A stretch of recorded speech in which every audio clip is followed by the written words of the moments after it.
Hi, I thought I'd get my tea bags out today, but I've been collecting them for the last few months.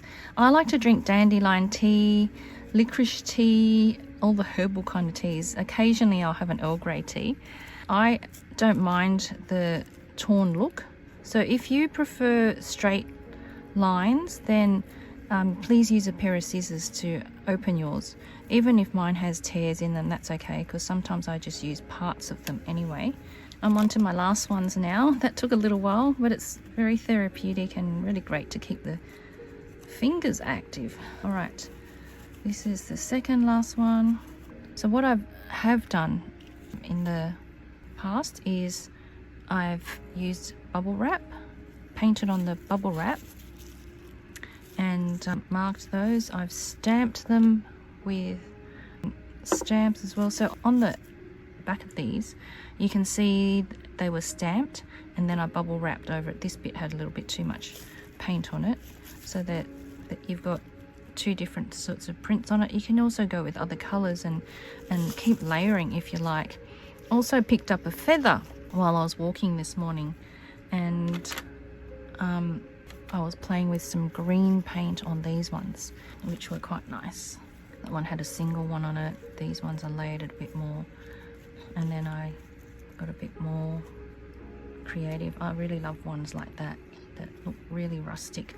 So we'll have a play with I'll get some paints ready and we'll have a play with that. So I'll start with the stamp. I'm going to just rub some of this on. The distress oxide is quite inky, so the tea bag will absorb it quite well. So I'll choose one that is a little bit lighter. What I'll do is I'll get several of them together. I think I'll use the lighter ones for this and overlap them a little bit. And because it's quite inky, it actually prints on quite well. Otherwise I'd have to use a roller to roll it on. Just do a little bit this way and that way. Then we'll use a little bit of the blue onto do this effect again. Just paint over this. I'm just trying not to do all of it this time, just have a few bits here and there. There we go. And we might try a little bit of pink on that. I couldn't find my pink, so I got orange instead. So we're going to use the same because it's quite dry. Oops, I had a bit too much on there. You can see when you have too much, it goes a bit blobby, which I might use the other part of this to pick it up a bit. It's just for a little effect.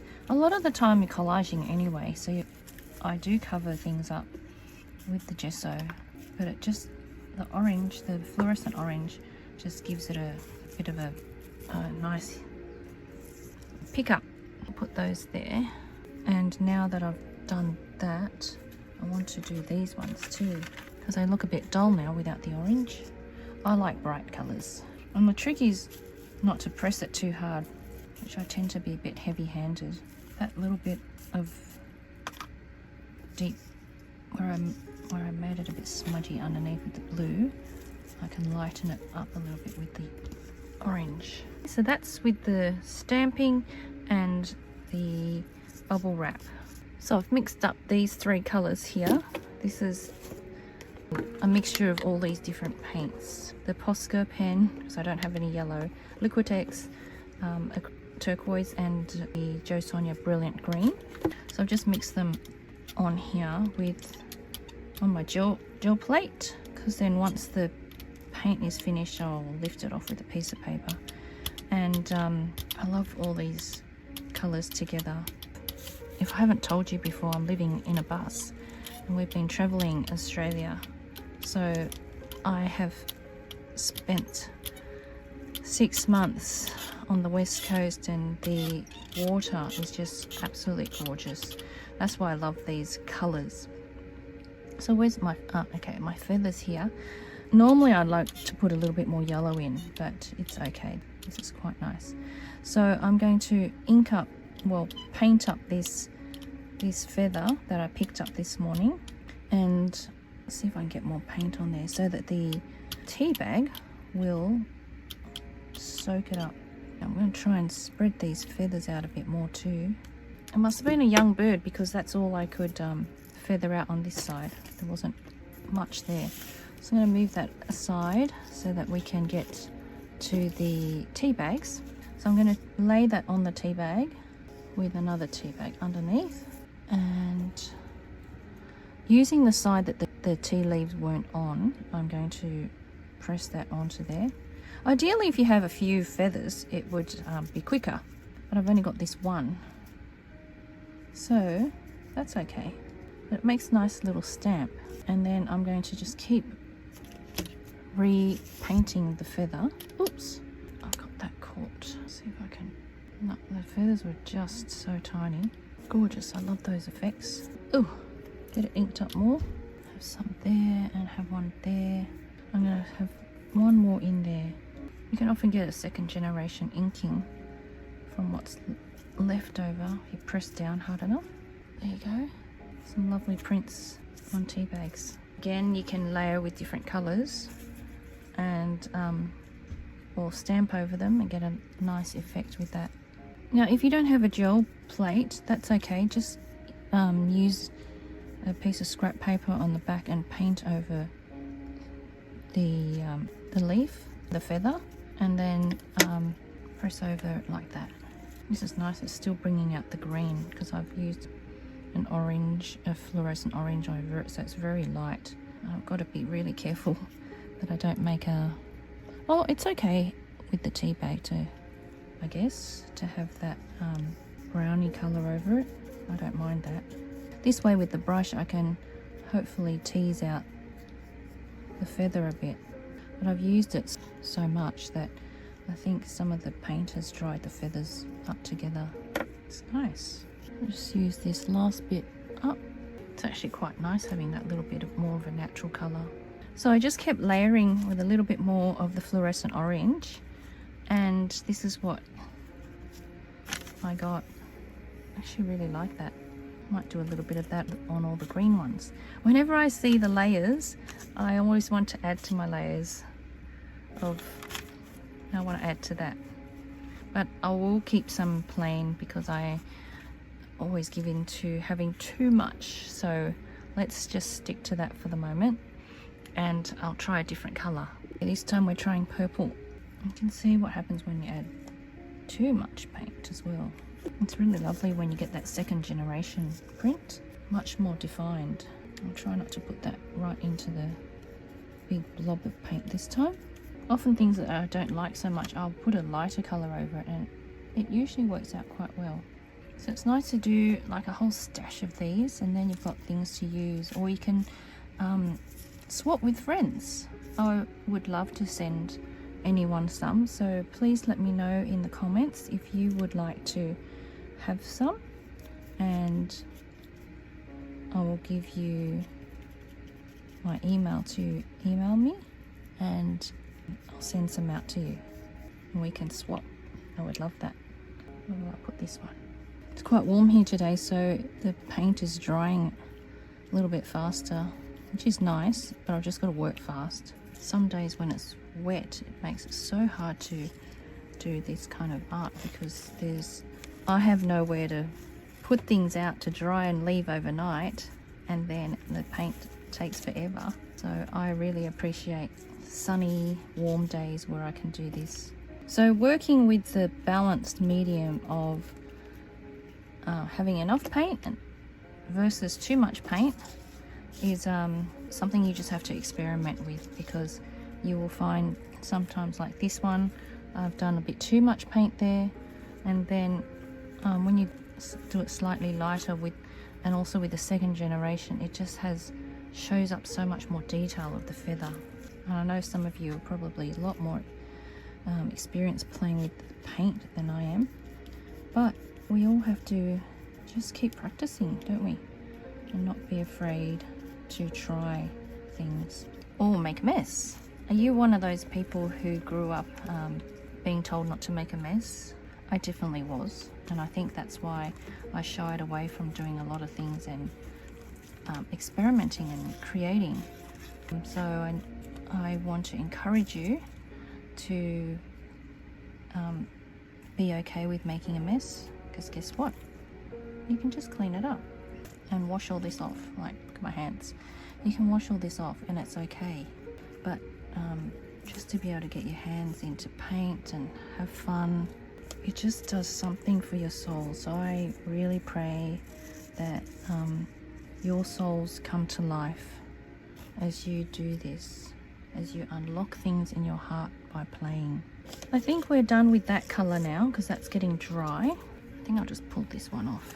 My paint's dry on my paper. These are getting dry, and I'm going to try some yellow circles on this. So let's see this little patch here. Because this is quite runny, this acrylic ink in my Posca pen, I can dip my little lid in quite easily. So I'm going to see which side I want to use. I don't think I want to use that side. Yeah, okay. Let's try one of the ones that I made a little bit too thick. Yay, that's cool. Okay. So this was just, I think, a lid off. So I like to save lids from my vitamin bottles, and you can use the base of your glue sticks and things like that. There's also your paint brush bottoms, which we can dot. Many household things we can use. Don't have to go out and buy a lot of things. Some things like gesso I would definitely invest in, but you can also make gesso as well. I made some gesso, but I find you can't keep it too long and you have to keep making it. So in the end, I don't know how economical that is. I had one that lasted for a little while, then other times it just went smelly, and it's not a nice smell either. This one I already imprinted, so I'm going to keep dotting that one. The other thing you could do is, let's have a look at what this feather does. At putting some marks on this way. That's quite lovely. Just using the feather as a brush. So these are some of the things we did today. I hope you took the time to make some with me. These are the stamped ones with the bubble wrap, a few of those. Then we did the green feathers with a bit of fluorescent orange. This is the green feathers by themselves, and this is the purple feathers with a bit of dots. This was the feathered yellow, and using the lid this way. So that's a tiny bit of what you can do with tea bags. I haven't even drawn on any of these, but I'm just playing with paints today. There's many people like Catherine Rains, Casey on Express Your Artsy Soul, who has done videos on tea bags as well. So take time to look at those. They're gorgeous people who share a lot on their YouTube pages as well. So I decided to add a little bit more texture to this, and I wanted a little bit of depth, so I want a darker color on here. So I'm putting I had yellow, remember I did the yellow there. I put black on top of it, which gave me a really deep olive green, and so I'm just going to finish that on there. So add a little bit more, just get a touch up here. I like that, just gives it a bit more depth, and I think it finishes off these ones that I didn't like so much. There you go. You could almost make them into a little stamp. So I want to just continue doing that with these. And it's nice because I haven't got too much paint on them. So I felt I needed a little bit more depth, and I added a deeper color to it. So these ones I had the yellow on the green, so I added some black to that, and that gave me a really deep olive green on my feather. So I just used my brush to brush it on. And so I've got these ones with the 3 colors, and this with 2 colors. I kept that one as 2 colors because they're the deep. That's the 1 color. I added that over this as well. I'd love you to mention in the comments which one you prefer, and show me the things that you created. I think the depth of that really helped with the ones that I didn't like so much as well. So I hope you enjoy having a little play with those. Have a wonderful time creating, people, and I would love you to show me some of the things you did. Don't hesitate to post your pictures. So you just click on the comments and post them in there. or tag me on Instagram. I would love to see your creations and be encouraged by you and inspired by you. Remember to take that step of being brave because and courageous to pop your things to show me, because I have taken the step to be courageous to do this. I would love for you to join me and do the same. Also, click and subscribe and share my video with friends that may be needing some inspiration as well.